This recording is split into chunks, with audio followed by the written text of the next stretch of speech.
Does the golf ball you play actually matter? That's something that I think a lot of people don't understand, and I think a lot of better players, they look at the golf ball, and I'm learning that a lot of people pay attention to what they are doing with the golf ball. I've actually heard stories of really, really good players when they take kind of the one ball rule out of play in a competition. They'll play up to 3 golf balls in a single tournament round based on whatever they're playing or what hole they're playing and what they need. Now, today, I want to take you through a ball fitting because this is something I honestly need to do because I've heard rumors that there are better options out there for me. So, does the golf ball really matter? We're going to find out today.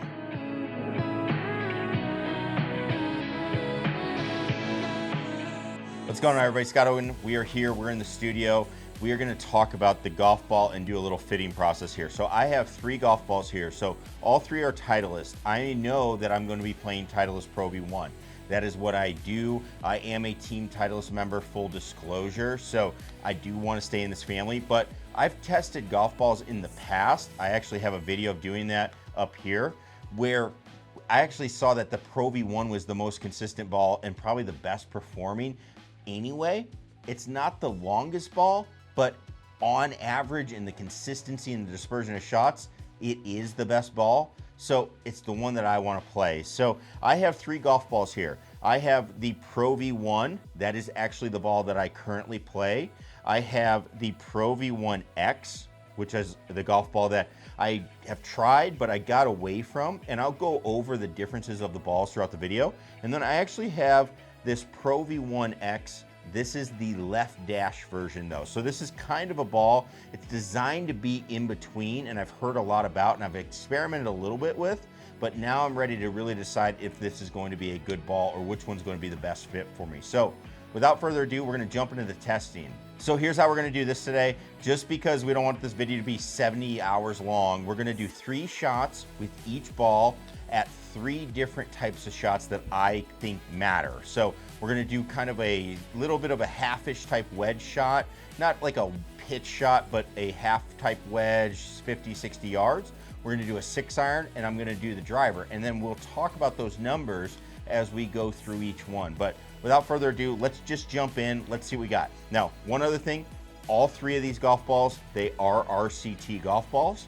So here in the studio, they are going to work. That is important if you're doing indoor testing. Let's get into it. Let's see if the golf ball actually matters. All right, so let's go with the old reliable first, the Pro V1. These are all brand new, by the way. I think that is actually important when you're testing the ball. Get good quality golf balls.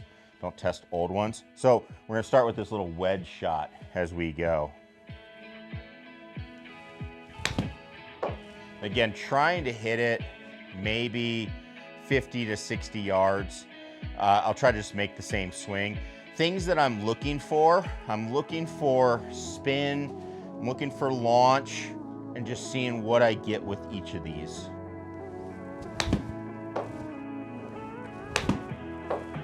There's 3, that one wasn't hit quite as crisp. Pro V1s, let's switch it up. So the way I'm doing this, I do have, you can see I'm gonna go to the X next. All right, this is the X.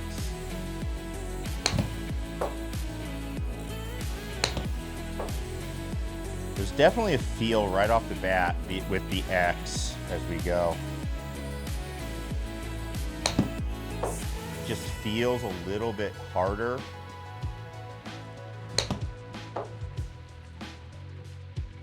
little deep on that one. Got those 3. Let's get the left dash out.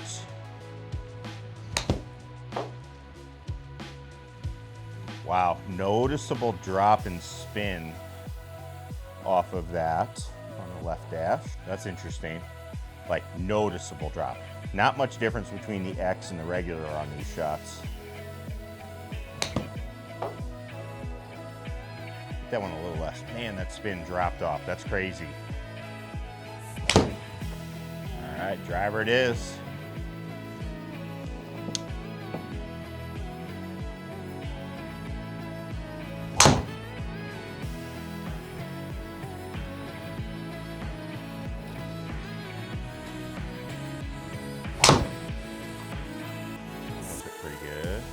All right, guys, so we're gonna look at the data here. Let's get into it. So first, let's talk about what the golf balls are. I don't think a lot of people understand like the differences between golf balls. So first off, let's start with just Pro V1 in general. Pro V1 or any premium ball, one of the biggest things you're paying for is the cover. The cover is really important, giving you soft feel, spin on short shots, all those things. When I have somebody that has a lower end ball, like a $20 a dozen type ball, it just sounds like a rock, and a lot of that has to come from the cover and what they are using to make that. Now, there's obviously differences in the cores and stuff that are inside as well, but that is a huge difference. Now, between each of the golf balls, what is the difference? Why does this even matter? Well, the big thing we are looking at is we have the Pro V1 as we're going through. That is actually the lowest compression ball of these three.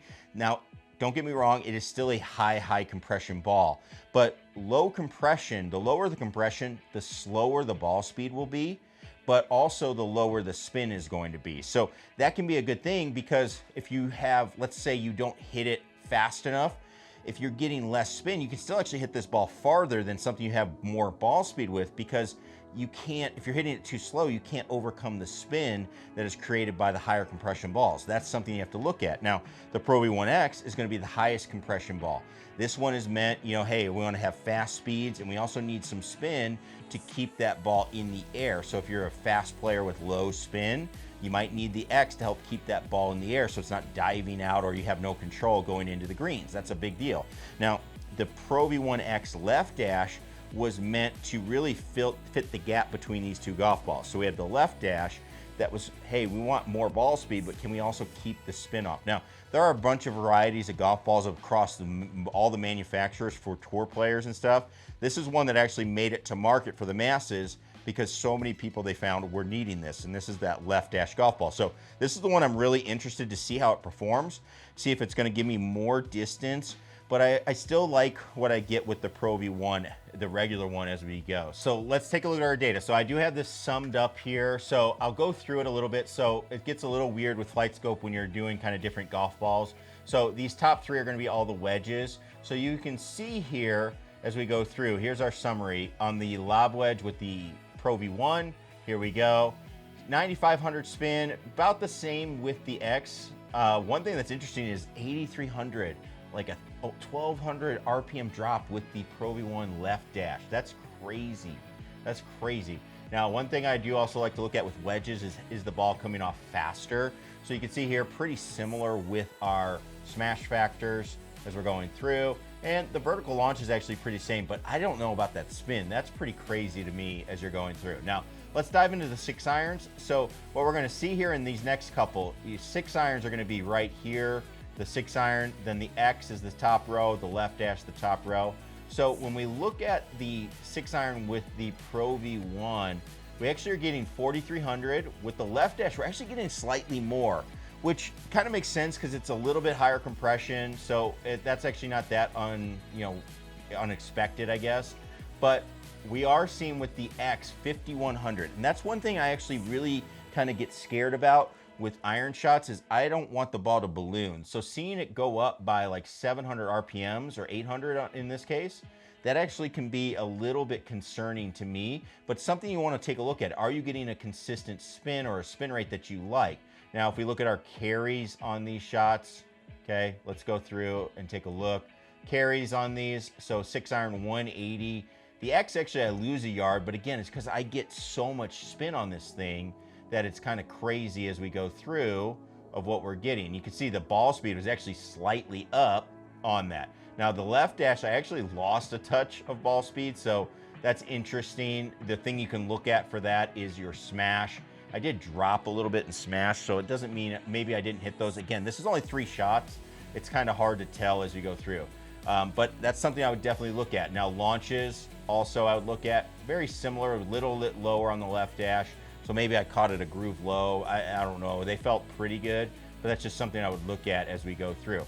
Now we jump into the driver and let's go through this. So interestingly enough, club speeds with the driver, see how they are all pretty similar. 105.9, 105.6, 105.5. Ball speeds, the driver, my Pro V1, we actually are at 152, the left dash 155, and we are at 153, 154 with the X, okay? But you can see these spin rates go up with these golf balls. So when we look at distances, not necessarily, we look at the totals, not necessarily gonna gain more yards because I'm not gonna get any run because I'm spinning the ball more. Now my carries are more, so I have to prioritize what I want. I have to look at it and say, do I need more carry or do I need more run? Again, kind of something it was hard to do in 3 shots on each one, but something I would need to look at as we are going through. Again, I would like to look at smashes. So this is interesting. I actually have a longer total yardage with a lower smash on the Pro V1 than the X or even the left dash. Both of those I actually had higher smashes. That's interesting. So for my swing, it doesn't necessarily mean, hey, I need more ball speed, because the trade-off is I need more spin, and I don't necessarily need that. So for me, it looks like prioritizing spin control is gonna be the thing that I need to look at.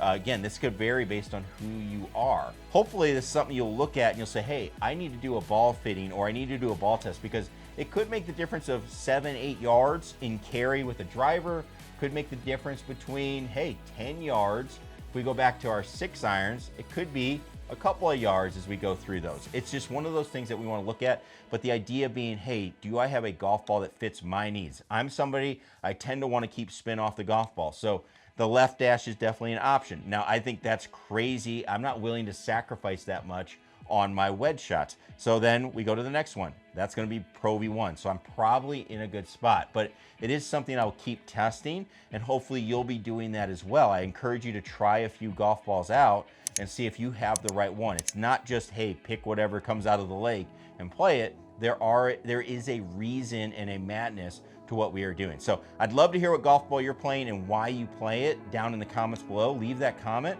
and also click that subscribe button if you're not a subscriber as well. And again, if you want to see our video where we did a golf ball test before, I will link that up here. Click that video right here, and we will see you in the next one, everybody. Peace.